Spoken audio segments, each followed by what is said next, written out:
Hello, welcome to Read Your Comics. Today I'm going to be looking at the Tashcen Amazing Spider Man XXL Deluxe book. This thing is kind of like an omnibus, but it's done in a different way that I think is way better. First of all, it comes in this pretty awesome box.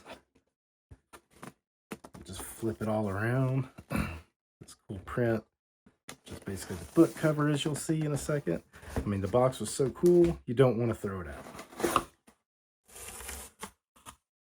So I'm pretty sure when I first got this, it did have plastic wrap over it, but I've taken it out and looked at it several times, so that's gone. So this isn't like a first time unboxing reaction video.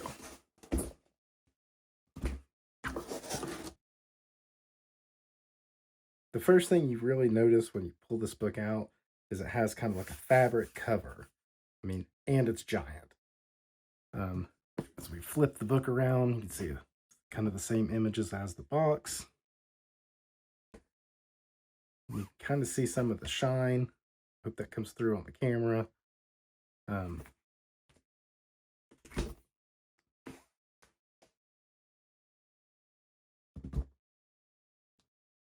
It is giant, a lot bigger than an omnibus, bigger than an oversized Marvel hardcover, bigger than an Absolute edition. Here it is compared to a standard size comic. Get an idea. Not as big as the Marvel monster size books, if you have seen one of those. So let's crack this bad boy open.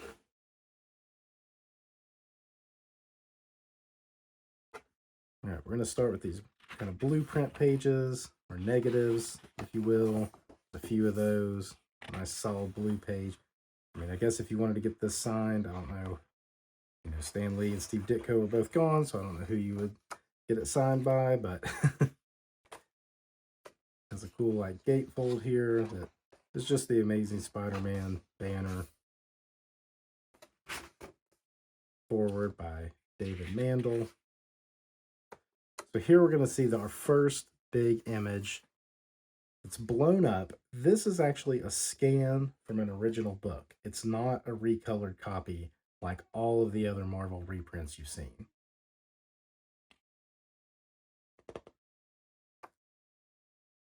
So we've got a really long intro here by Ralph Macchio, long-time Spider-Man editor. It's sprinkled in through this is going to be some original art. This is actually a Kirby piece from Spider-Man number 8.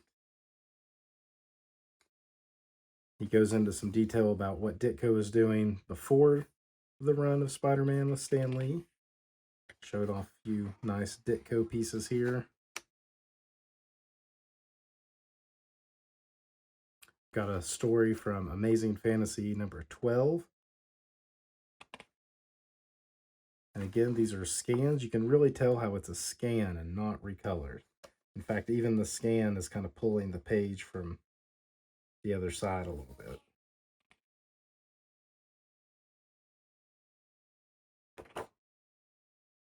More original art. Here's one from Amazing Spider-Man number 6. Number 7.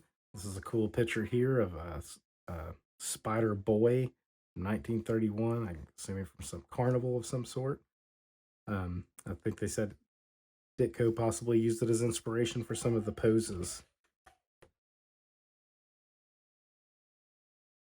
More original art. There's something really special at the back of this book. When we get there, I think everybody would love it. But these aren't consecutive pages from this does not go into this. These are 2 different issues. The stereo pages, oh, they're just such a pleasure to look at. We have a few of those in a row.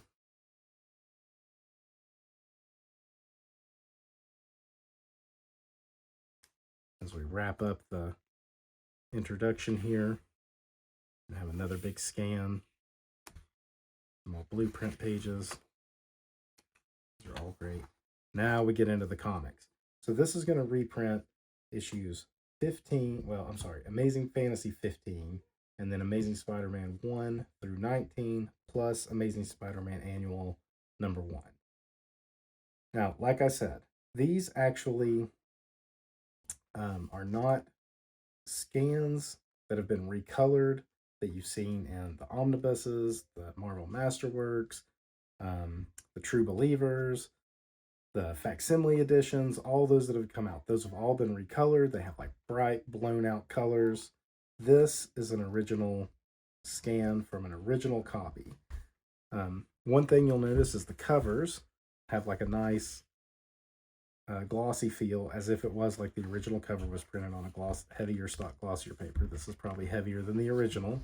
You do get the inside ad, but the pages are actually an archival matte paper that are heavy. They're not as thin as newsprint, but they do soak up the ink, and you can tell that this is original coloring with the halftone dots creating the colors. Some beautiful pages here, going through the classic Amazing Fantasy 15, the origin of Spider-Man. We do get the editorial page, but we do not get ads, and we do not get the backup stories to Amazing Fantasy 15. Those were, even though they're all done by Ditko, those were not Spider-Man related, so they weren't included in this book. So here we have this classic Spider-Man image where he catches the burglar and he has those dots in his eyes. Once again, we have the heavier glossy stock for the back cover and the back ad, and then we get into the Amazing Spider-Man #1. Again, we have the heavy stock, and let me get, so if we go back to Amazing Fantasy for just a moment, I've got this Marvel Milestone edition here. We can compare for a moment. So you can really see the color difference. This is the recolored version. Added extra color to this. Shadow on the wall. Flash's shirt is different. And I'm pretty sure this is the recolor that's probably used in most other reprints of Amazing Fantasy 15.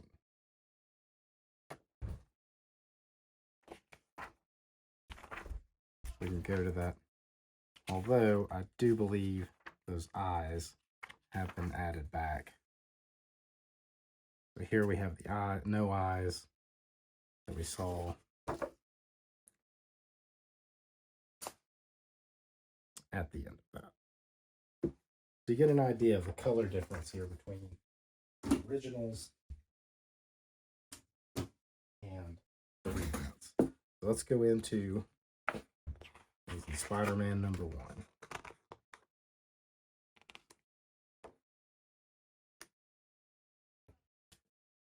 So here's my copy of Marvel Tales. So let's just check out the coloring here. So I do like the Marvel Tales reprints of the Ditko era because it does give you that feel of the original print, but it's just so much cleaner and brighter. I don't know that they did much cleanup on these. They may have touched up the brightness a little bit from the scan. I can't imagine they had a copy of that wide a page.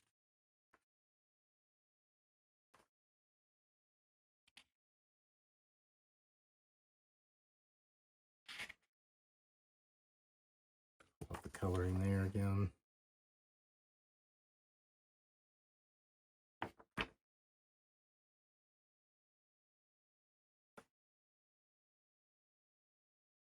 This Marvel Tales does add some little horizon color there. Changes the color. Spider-Man in red, Spider-Man in blue. Changes the part 2. A lot of different color variation here. So you see how the originals are colored different than a lot of the reprints you'll find. You're still going to get the same story, but you're not going to get the original feel without breaking the bank.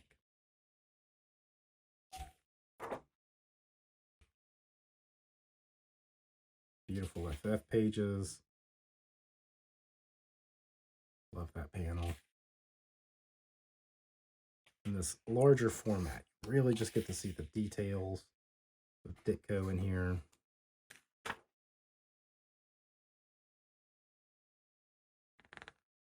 And we get the back cover. So they don't include the original ads like, say, a facsimile would. I'm sure that's to cut down on some of the page count on here because it is a pretty big book, and if they included all the ads, you probably would have gotten, probably about 3 or 4 issues less in this book. Flip that page. We'll just flip through a few pages here, and maybe we'll skip ahead. Kind of get the idea. One of my favorite panels right there. Awesome. Terrible Tinkerer. I love how the black fades in. This is like showing that this costume was really meant to be black. It wasn't supposed to be blue. Blue was just supposed to be a highlighted black, and that's how they could do it. Peter Parker with the half mask.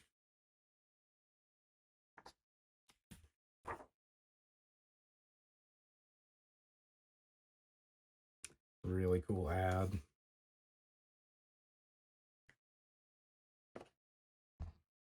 We got Doc Ock.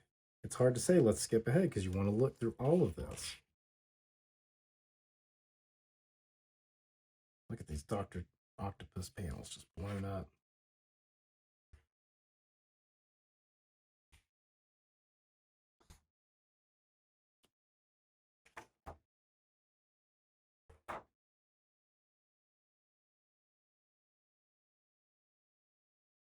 See the shadow, the way that the character just blends into this black back there.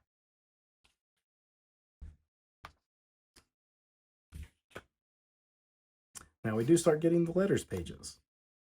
They do include that.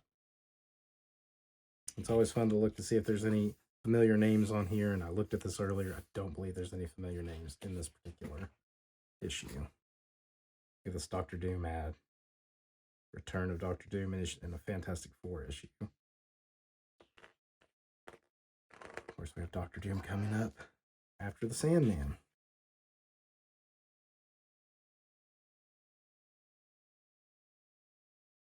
Just so good to look at. It's hard to stress how nice this is in person.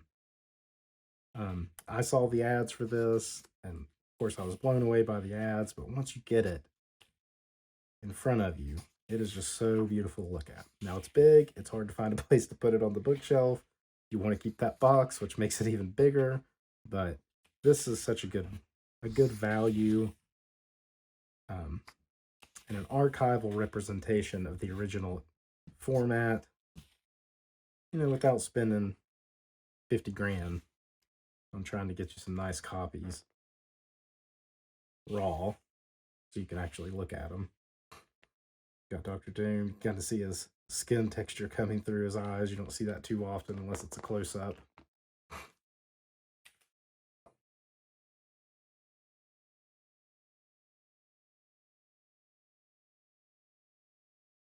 This picks up after an FF issue. I can't place the number. I want to say it's number 10. But off the top of my head, I don't remember right away. But he did have this airship with the clouds around it that he jumped out of. And then he appears here in Spider-Man. And that's some of the cool early continuity of Marvel Comics that, you know, just made it a hit.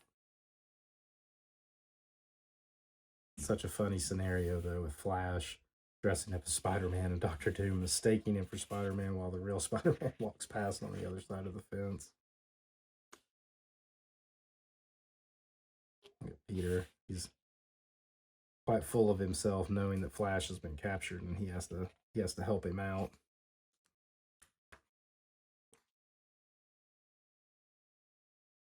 Great choreography by Ditko.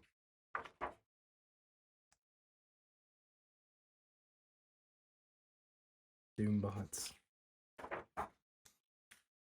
We all love Doctor Doom, don't we, folks?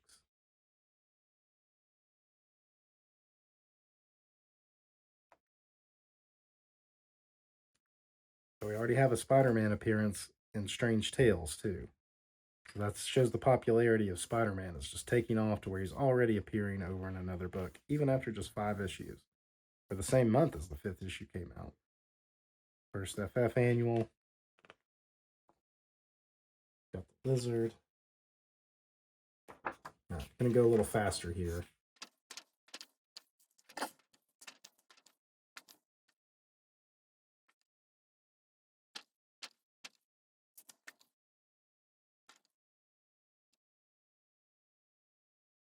one thing you can tell is one thing nice about these heavier pages is you can actually see the issues in the pages. It makes it pretty easy to flip through. Skip ahead to number 10. There's the Mysterio issue, which we had those original pages of in the back. This is one of the favorite issues of mine. I've always loved the Mysterio character, just the way he looks, and then of course the special effects. Powers just make him one that you really want to see what he can do.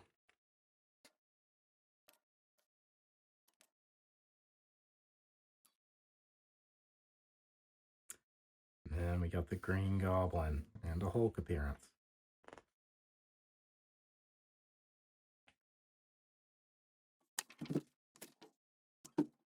I love this right here where he's using his web to create a slingshot. He actually does that in the first Sam Raimi movie to go after the Green Goblin, not in this exact scenario, but I think a lot of people don't remember that panel when they see that scene in the movie.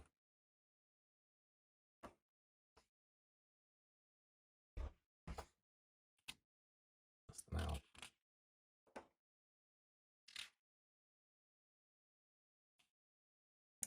Well, a good Hulk appearance. Body gives it everything he has. Hand just not broken, but definitely sore. Realizes he's not going to be able to take the Hulk out, so he just kind of dodges him and tries to set him up so he can get out of this cave.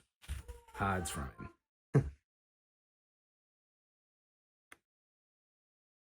The mystery of who is the Green Goblin, and we don't find out in this book. Craven. Let's skip ahead. And all day just flipping through this. So here we have annual number 1. Annual number 1, we can kind of do a quick compare of in here too. Definitely see some color differences right off the bat.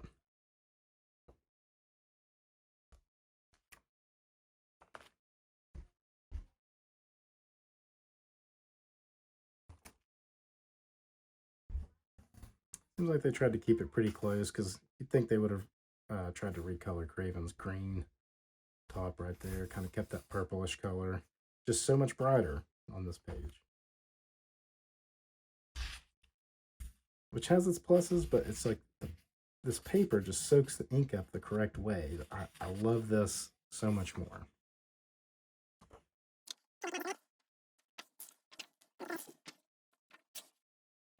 Big splash pages.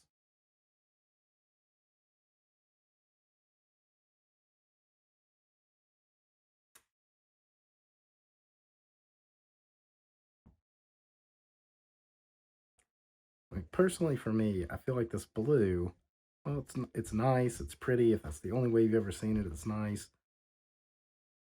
Removing the texture of the print color is a loss, in my opinion.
And I love these biography pages of the or character bios, I guess you call them.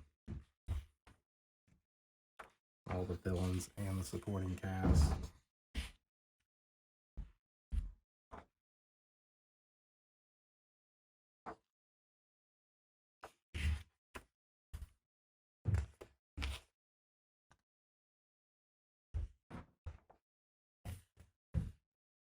Love that.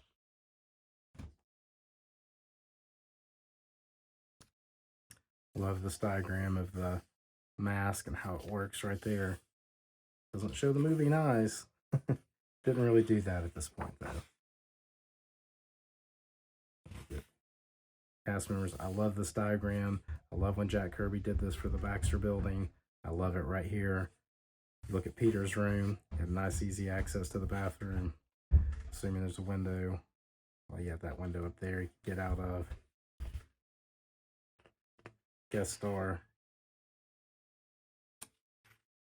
Great feature of how the comic is made between Stan Lee and Steve Ditko.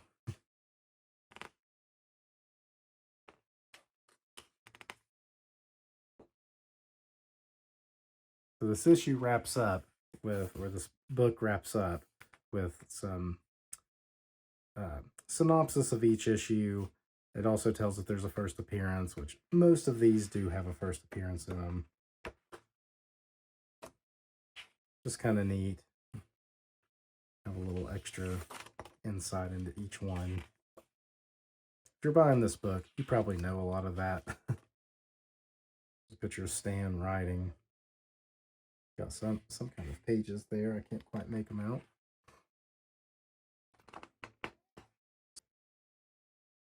So these next pages are the really special ones, in my opinion. We get the original scans or photos of the pages from Amazing Fantasy 15. These are actually available to go view in a museum in Washington, D.C. if you so choose. They're not on public display. You do have to make an appointment to do it. There's resources online on how to do that. It's on my bucket list. I've not got to do it, but I do plan to eventually. Pretty neat. You can see where they had to wide out some of the lettering. Maybe rethought about what he was saying there. Different thought bubble here.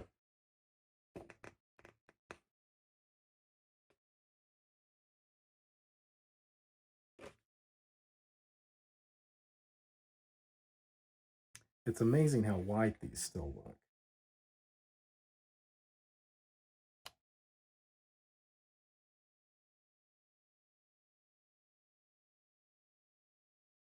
I don't think they were necessarily preserved in some archival way.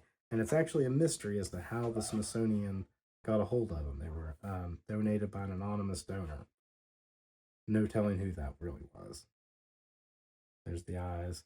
I wonder if he put those eye dots there to give a little bit of extra emotion and shock and surprise in this panel. Because with the mask, a lot of times it was emotionless. And that's pretty much it for this book. You have creator biographies, everybody all the way down to like assistants like Sal Brodsky.